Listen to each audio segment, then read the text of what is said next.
Sejahtera dan salam perpaduan kepada murid kata 5. Okey, hari ini anda bersama saya Cikgu Chiu. Okey, Cikgu Chiu di sini.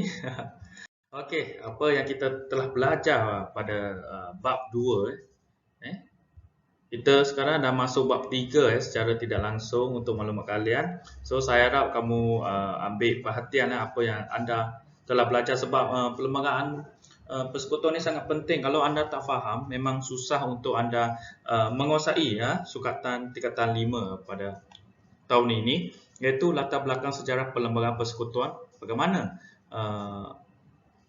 latar belakang, background of perlembagaan persekutuan, kemudian pengumbalan perlembagaan persekutuan, ciri utama perlembagaan persekutuan ada dua, iaitu tradisional, moden dan pindaan perlembagaan persekutuan 1963 1965.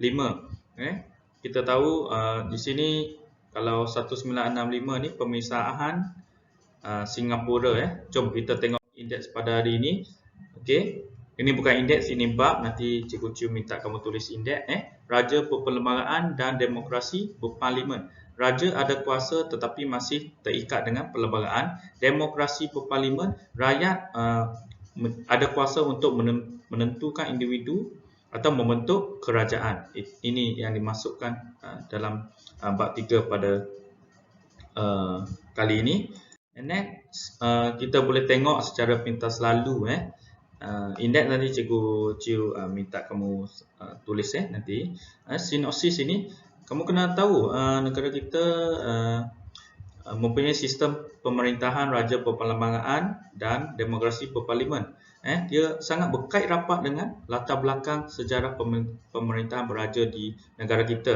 Maksudnya di sini kita tahu sistem beraja, sistem pembesar telah dimulakan pada zaman Kesultanan Melayu Melaka lagi, dan kemudiannya dimodifai ataupun disesuaikan dengan undang-undang barat. Majlis raja-raja yang wujud seiring dengan pemerintahan beraja menjadi sebahagian daripada institusi raja perlembagaan, mempunyai kedudukan dalam pemerintahan. Sebagai raja perlembagaan, kedudukan yang Pertuan Agong dan raja ditentukan oleh perlembagaan persekutuan dan undang-undang tubuh kerajaan negeri. So kita boleh lihat di sini yang di-Pertuan Agong itu ketua negara, dan raja itu, kalau negeri yang ada raja itu, raja sebagai ketua negeri. Ciri demokrasi pengasingan kuasa dilaksanakan pada peringkat kerajaan persekutuan dan kerajaan negeri. So kita boleh lihat di sini ada pembahagian kuasa persekutuan dan negeri melalui sistem demokrasi berparlimen. Demokrasi berparlimen di negara kita ni mempunyai keunikan kerana dilaksanakan berdasarkan keperluan tempatan. Okey, ini indeks kita pada hari ini. Kamu tulis indeks hari ini, latar belakang pemerintahan beraja dan demokrasi berparlimen. Kita akan fokus kepada sambung latar belakang pemerintahan beraja dan demokrasi berparlimen pada zaman Kesultanan Melayu Melaka. Pada zaman Kesultanan Melayu Melaka. Tulis jangan tulis short form sebab cikgu sini tulis short form. Kamu tulis dengan ayat penuh. So latar belakang pemerintahan beraja dan demokrasi berparlimen pada zaman Kesultanan Melayu Melaka. Ini indeks pada kali ini. So kita akan tengok sahaja lebih fokus kepada zaman Kesultanan Melayu Melaka. Kita kena tahu negara kita ada mempunyai sistem pemerintahan pemerintahan beraja dan demokrasi berparlimen. Apa background dia, apa asal usul dia, kita kena tahu sebelum kita kena ingat. So pemerintahan beraja ini dia merupakan tradisi berakar umbi dan menjadi teras kewujudan kerajaan Melayu. Kalau tak ada pemerintahan beraja, maka negara kita mungkin bukan negara yang mempunyai sistem pemerintahan kini, iaitu raja perlembagaan dan demokrasi berparlimen. Raja memerintah dengan kuasa yang penuh dan berdaulat. So raja ni mempunyai kuasa otonomi untuk menentukan segala keputusan yang ini yang dimasukkan. Okey, kita akan pergi lagi. Cabaran terhadap pemerintah beraja berlaku selepas pemerintahan tempatan dikuasai oleh British dan Jepun. So, sistem pemerintah beraja ini telah orang kata apa ni? Telah diberi cabaran kepada zaman British dan zaman Jepun. Adakah sistem beraja ni akan lenyap ataupun diteruskan ataupun disesuaikan? Kita tengok. Walau bagaimanapun, pemerintahan beraja tidak terhapus. Dengar, ingat sini. So, ada zaman British, ada zaman Jepun, tetapi pemerintahan beraja masih kekal sampai sekarang. Pemerintahan beraja berkembang sejajar dengan peredaran masa sehingga diiktiraf sebagai raja berperlembagaan seiring dengan konsep demokrasi berparlimen dalam pemerintahan negara kita pada hari ini. So, bermaksudnya walaupun sistem beraja kita ni bermula pada zaman Kesultanan Melayu Melaka lagi, tetapi kita dapat kekalkan sehingga pada hari ini. Okey, kita tengok pemerintahan beraja Kesultanan Melayu Melaka. Okey, here we go. Kita kena tahu asal-usul ni, latar belakang ni. Kesultanan Melayu Melaka memperlihatkan pemerintahan beraja yang berwibawa. Of course, Kesultanan Melayu Melaka ini diketuai oleh raja dan dibantu oleh pembesar pada zaman Kesultanan Melayu Melaka lagi. Kena ingat, kamu dah belajar tentang zaman Kesultanan Melayu Melaka ni tingkatan 2 lagi. Raja ialah pemerintah yang berkuasa mutlak. Berkuasa mutlak ni berkuasa penuh lah, penuh. Bermaksudnya ada kuasa tinggi. Pada penginda terletak semua kuasa pemerintah termasuk kuasa pentadbiran, perundangan dan kehakiman. Okey, kamu kena tahu pada zaman Kesultanan Melayu Melaka lagi, kuasa pentadbiran, perundangan dan kehakiman ni terletak pada kuasa raja. Sebab raja mempunyai kuasa tertinggi. Pemerintah pula berdasarkan undang-undang, iaitu Undang-Undang Hukum Kanun Melaka dan Undang-Undang Laut Melaka. Kamu kena ingat, di zaman Kesultanan Melayu Melaka ini ada 2 undang-undang, iaitu Undang-Undang Hukum Kanun Melaka, undang yang dikenali sebagai Undang-Undang Darat bagi cikgu-cikgu, dan kemudian Undang-Undang Laut Melaka yang berkaitan dengan kelautan. Keadaan ini membuktikan bahawa kehidupan bernegara dan ciri sistem perlembagaan terselah pada zaman Kesultanan Melayu Melaka lagi. So, dengan adanya undang-undang, kita dapat melahirkan negara yang stabil dari aspek politik, ekonomi dan sosial. Wujud pada zaman Kesultanan Melayu Melaka lagi, bukan pada hari ini saja. Kena ingat dulu, itu background of the sistem pemerintahan raja berperlembagaan dan demokrasi berparlimen.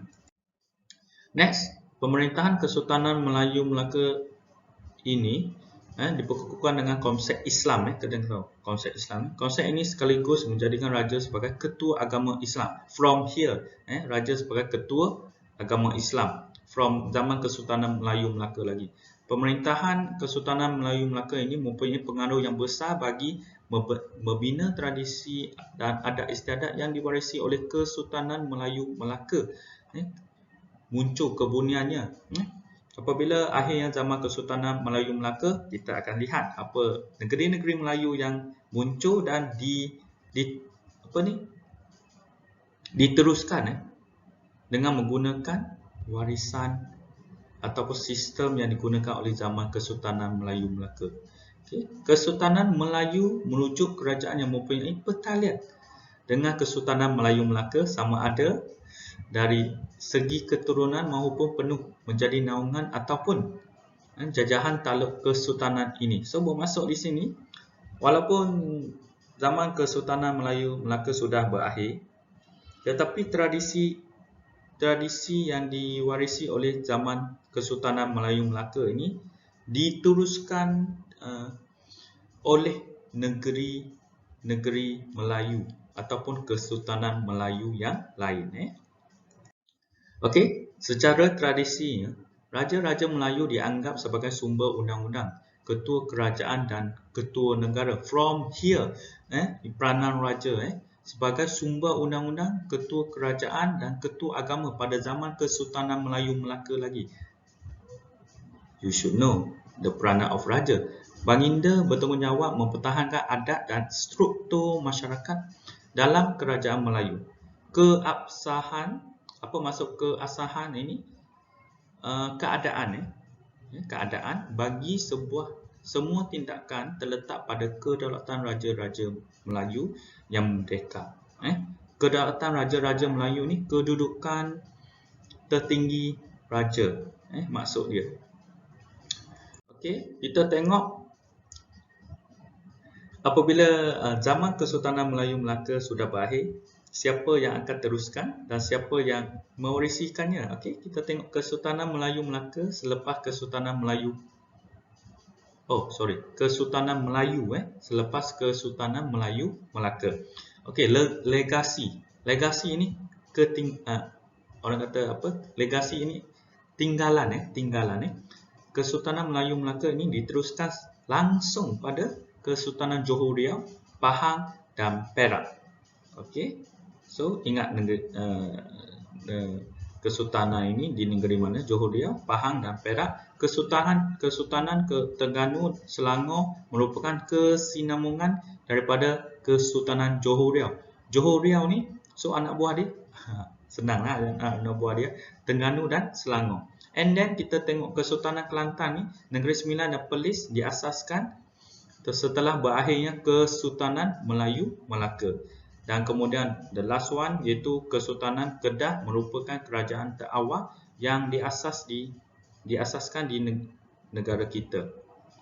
Kesultanan ini mengakui pertuanan Kesultanan Melayu Melaka. So kesimpulannya, Cikgu Chiu nak cakap di sini, kalau anda tak tahu background, the background of zaman Kesultanan Melayu Melaka ataupun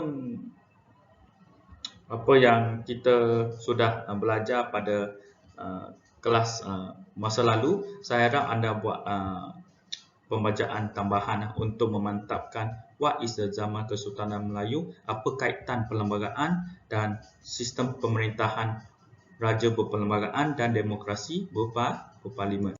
Okey, ini latihan anda. So saya harap anda buat di dalam buku nota dan kita akan teruskan kelas kita pada masa the next class. So saya harap anda belajar dengan tekun. Selamat pembelajaran kendiri dan buat latihan. Itu saja untuk kelas hari ini. Terima kasih dan selamat Melaka di sana. Thank you. Next time we meet again in rakaman video Cikgu Chiu. Thank you.